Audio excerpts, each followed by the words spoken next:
सानवी की मां के साथ दुर्घटना। अभी तक आपने जाना कि सानवी की मां सानवी को घने जंगल में बनी गुफा में ले जाती है।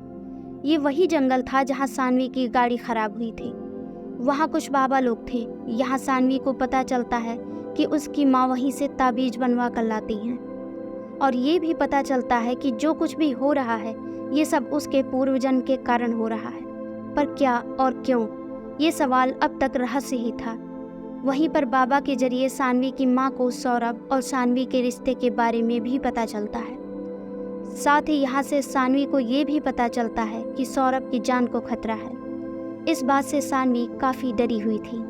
अब आगे सानवी और उसकी मां जंगल से निकलकर सीधा अपनी गाड़ी के पास आ जाते हैं और दोनों घर की ओर चल देते हैं। सानवी की मां फिलहाल एकदम शांत थी और बिना कुछ बोले गाड़ी चला रही थी। वही सानवी ये सोच रही थी कि वो सौरभ को ये सब कैसे बताए। वो कैसे बताएगी कि उसकी जान को खतरा है। कहीं ऐसा हुआ कि सौरभ ने उसकी बात पर भरोसा ही नहीं किया तो, या फिर उसे ऐसा लगा वो उससे पीछा छुड़ाना चाह रही है तो। यही सब सोच सोच कर सानवी परेशान हुए जा रही थी। पर सानवी फिर भी अपना मन पक्का कर लेती है और ये तय करती है कि वो सौरभ को बताएगी, क्योंकि बात इतनी छोटी भी नहीं है। सानवी की मां सानवी के लिए और भी ज़्यादा परेशान हो चुकी थी और उसी के साथ उस लड़के के लिए भी, लेकिन अब तक वो ये नहीं जानती थी कि वो कौन है। सानवी और सानवी की मां दोनों घर पहुंचते हैं और घर के अंदर पहुंचते ही सानवी की मॉम उस पर बरस पड़ती हैं। सानवी की मां गुस्से में कहती हैं, कौन है वो लड़का और तुमने मुझे इस बारे में पहले क्यों नहीं बताया? सानवी डरते हुए कहती है, मॉम वो सानवी की मां चीखते हुए कहती है, क्या वो लगा रखा है? सही से बताओ मुझे। सानवी एक झटके में बोलती है, सौरभ। सानवी की मां आश्चर्य से कहती है, क्या सौरभ? सानवी ने कहा, हाँ मॉम। सानवी की मां ने कहा, तुझे पता भी है तूने क्या किया है? तूने उसकी ज़िंदगी को खतरे में डाल दिया है। कितनी बार मना किया तुझसे, पर तुझे तो लगता था कि मैं रिस्ट्रिक्शंस लगा रही हूँ तुझ पर। सानवी ने कहा, पर आपने कभी ये भी तो नहीं बताया कि क्यों। लेकिन मॉम, ऐसा क्यों है और क्या है? सानवी की मां ने कहा, जितना पता था उतना तुझे बता दिया है, लेकिन जो किया तूने अच्छा नहीं किया। सानवी ने कहा, माँ ये क्या बात हुई? वो बाबा अपने मन से कुछ भी बोले जा रहे हैं और आप उनकी बात सुन रही हैं। और मुझे एक बात जाननी है, पहले आप मुझे ये बताओ, जब आपको ये पता चला कि मैं कुलधरा में हूँ तो आप इतना घबरा क्यों गई थी? क्या बात है? क्या इसमें भी कुछ ऐसा है जो आप मुझसे छिपा रही हैं? सानवी की माँ ने कहा, समय आने पर धीरे धीरे सब पता चल जाएगा तुझे। सब चीज़ें एक साथ जानना भी खतरनाक होता है। सानवी ने कहा, पर अभी कौन सा सब कुछ अच्छा ही हो रहा है। इतना बोलकर सानवी अपने कमरे में चली जाती है और डोर अंदर से लॉक कर देती है। कई सारे सवालों से घिरी सानवी को अब खुद से ही नफरत सी होने लगी थी। उसे लग रहा था जैसे सारी मुसीबतों का कारण वही है। अब तक जो भी था सिर्फ उसके साथ ही हो रहा था, लेकिन उससे जुड़े लोगों के साथ कुछ भी गलत होते देखना उसको नागवार था। काफ़ी देर हो चुकी थी। सानवी घंटों तक अपने कमरे में ही लॉक्ड थी कि तभी उसे उसकी माँ की चीख सुनाई पड़ती है।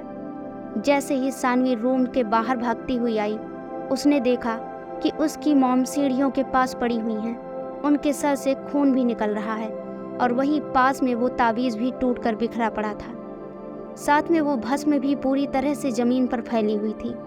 सानवी कुछ भी न सोच सकी, ना ही उसे और कुछ सूझा। उसने तुरंत अपनी मॉम को उठाया और अपना फ़ोन लिया और उन्हें गाड़ी की बैक सीट पर लिटा दिया और तुरंत ही वो हॉस्पिटल की ओर चल दी। उसकी मॉम बेहोश थी, किसी तरह की कोई सुध ही नहीं थी उन्हें। सानवी बस रोए जा रही थी। सानवी का ध्यान सिर्फ और सिर्फ अपनी माँ पर था। जल्द ही वो अपनी मॉम को हॉस्पिटल लेकर पहुंची। फटाफट स्ट्रेचर आया और उसकी मॉम को लेकर जाया गया। कुछ देर बाद एक नर्स बाहर आती है। सानवी नर्स को रोकते हुए पूछती है, मम्मा ठीक हैं? क्या हुआ है उनको? नर्स ने कहा, देखिए घाव काफ़ी गहरे हैं, ऐसा लग रहा है काफ़ी जोर से चोट लगी है और सिर की चोट है, साथ में हाथ और पैरों में फ्रैक्चर हुआ है, तो अभी हमें ऑपरेशन करना पड़ेगा, सानवी रोते हुए कहती है। अरे पर इतना सब कैसे, वो घर में ही तो गिरी थी ना, नर्स ने कहा। देखिए मैडम, हमें वो सब नहीं पता, पर जो हुआ है मैंने आपको बता दिया। आप परेशान मत होइए, बैठ जाइए, ठीक हो जाएंगी वो। सानवी चुपचाप एक कोने में खड़ी हो जाती है। सानवी को कुछ भी समझ नहीं आ रहा था, ऊपर से वो आवाज़ें उसका पीछा छोड़ने का नाम ही नहीं ले रही थी। तभी सानवी का फ़ोन बजता है। ये फ़ोन सौरभ का होता है। सानवी सुबकते हुए कहती है, हेलो। सौरभ घबराते हुए पूछता है, सानवी तुम रो रही हो क्या? सब ठीक है ना? परेशान क्यों हो? सानवी ने कहा, सौरभ वो मॉम। सौरभ बीच में ही बोलता है, क्या हुआ मॉम को, ठीक है ना वो? सानवी रोते हुए कहती है, नहीं वो गिर गई। सौरभ चौंकते हुए कहता है, गिर गई? पर कहाँ? सानवी ने कहा, घर में। अचानक से उनके चीखने की आवाज़ आई और जैसे ही मैं बाहर आई मैंने देखा कि मॉम सीढ़ियों के पास गिरी हुई थी। सौरभ ने कहा, कहाँ हो तुम अभी, और मॉम को ज़्यादा चोट तो नहीं लगी ना? सानवी ने कहा, सिर पर गहरी चोट आई है, काफ़ी खून भी बहा है और एक हाथ और पैर में फ्रैक्चर हुआ है। सौरभ ने कहा, यार ऐसे गिरने में इतने में ही सानवी रोने लगती है। सौरभ ने कहा, सानवी प्लीज़ रो मत, ठीक हो जाएगा सब। और कौन से हॉस्पिटल में हो ये बताओ, मैं आ रहा हूँ वहाँ। सानवी ने कहा, तुम रहने दो, खाली परेशान हो जाओगे, मैं हूँ यहाँ पर। सौरभ सानवी को चुप कराते हुए, चुप, बिल्कुल चुप, मैं आ रहा हूँ, तुम कहीं भी बाहर नहीं जाओगी। कुछ लाना पड़ा बाहर से तो कैसे होगा? सानवी ने कहा, पर मैं क्यों नहीं? सौरभ ने कहा, सानवी तुम्हारी मॉम ने मना किया है ना, तो उनकी बात मानते हैं, जरूर कुछ ना कुछ कारण होगा। मैं आ रहा हूँ, तुम प्लीज़ परेशान मत हो। सानवी ने कहा, ओके, सिटी हॉस्पिटल में है मम्मा। सौरभ ने कहा, ओके मैं आ रहा हूँ। सौरभ हॉस्पिटल जाने के लिए तुरंत निकलने लगता है। सौरभ अपनी मॉम से कहता है, मॉम सिटी हॉस्पिटल जा रहा हूँ, सानवी की मॉम का एक्सीडेंट हो गया है, वो हॉस्पिटल में ही, और सानवी वहाँ अकेली है। सौरभ की मॉम शॉक्ड होते हुए कहती है, हे भगवान, एक्सीडेंट कैसे? सौरभ जल्दबाजी में बताता है, मॉम वो शायद सीढ़ियों से गिर गई हैं या पता नहीं क्या हुआ है, बस सानवी ने उन्हें ज़मीन पर गिरा देखा।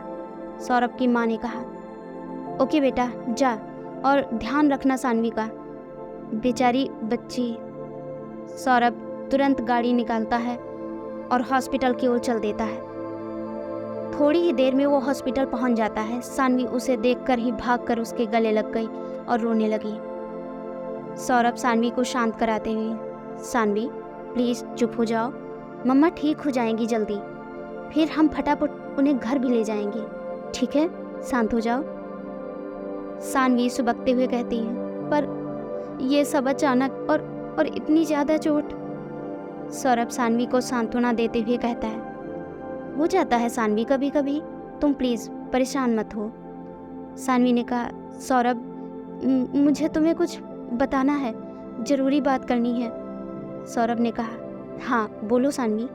सानवी ने कहा, अभी नहीं, बाद में, पर तुम एक प्रॉमिस करो, तुम अपना बहुत बहुत ज़्यादा ख्याल रखोगे, हर पल हर सेकेंड। सौरभ ने कहा, तुम्हें अचानक से क्या हुआ यार? सानवी ने कहा, सवाल नहीं ना प्लीज़। सौरभ ने कहा, ओके बाबा, प्रॉमिस। चलो अभी तुमने कुछ खाया भी नहीं होगा, मैं कुछ लेकर आता हूँ। सानवी ने कहा, अभी मूड नहीं है यार, कुछ मत लाओ।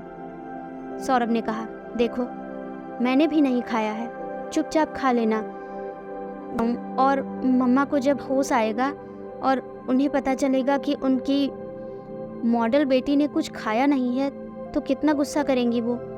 वैसे ही तुम्हें डाइटिंग करने में कितनी डांट पड़ती है। सानवी आंखों में आंसू लिए कहती है, ओके। सौरभ तुरंत हॉस्पिटल की कैंटीन जाता है और अपने और सानवी के लिए एक एक कॉफ़ी और कुछ बिस्किट लेकर आता है, क्योंकि ये खाने का टाइम था भी नहीं और हॉस्पिटल के अंदर खाना ला भी नहीं सकते थे। सौरभ काफ़ी सानवी की ओर बढ़ाते हुए कहता है, अभी जल्दी से काफ़ी लो और कुछ देर में कैंटीन में चलकर कुछ खा लेना। सानवी कॉफ़ी ले लेती है और पीने लगती है। वो आवाज़ें कुछ ज़्यादा ही तेज होती जा रही थी, पर सानवी अभी बिल्कुल शांत थी। उसे बस अपनी मॉम की चिंता थी। कुछ देर बाद सौरभ सानवी से कैंटीन चलने को कहता है। सानवी ने कहा, यार मेरा मन मम्मा को छोड़कर जाने का बिल्कुल भी नहीं हो रहा, पता नहीं क्यों डर सा लग रहा है। सौरभ ने कहा, देखो यहाँ भी तो तुम बाहर ही बैठी हो ना, कौन सा मम्मा के साथ हो, और वहाँ डॉक्टर और नर्स है ना, ऑपरेशन में कुछ टाइम लगेगा, तब तक तो हम आ भी जाएंगे। चलते हैं, कुछ खा पी लेंगे। जाने से पहले सौरभ नर्स को बता भी देता है। सानवी ने कहा, ओके ठीक है। सानवी सौरभ के साथ कैंटीन जाने के लिए उठ जाती है। सौरभ और सानवी दोनों को ही एक दूसरे की बहुत चिंता हो रही थी, लेकिन दोनों इस बात से आश्वस्त थे कि वे दोनों एक साथ थे। क्या सानवी कभी जान पाएगी कि उसकी माँ उससे क्या छुपा रही है? क्या सानवी और सौरभ पता लगा पाएंगे कि आखिर कौन सी ऐसी शक्ति है जो ये सब कर रही है? क्या सानवी ये कभी समझ पाएगी कि सौरभ की जान को क्यों खतरा है? ऐसे ही कई अनसुलझे सवाल होंगे आपके मन में, और इन सारे सवालों के जवाब जानने के लिए बने रहिए हमारे साथ और सुनते रहिए ये प्यारी सी कहानी रिश्ता पूर्व जन्म का।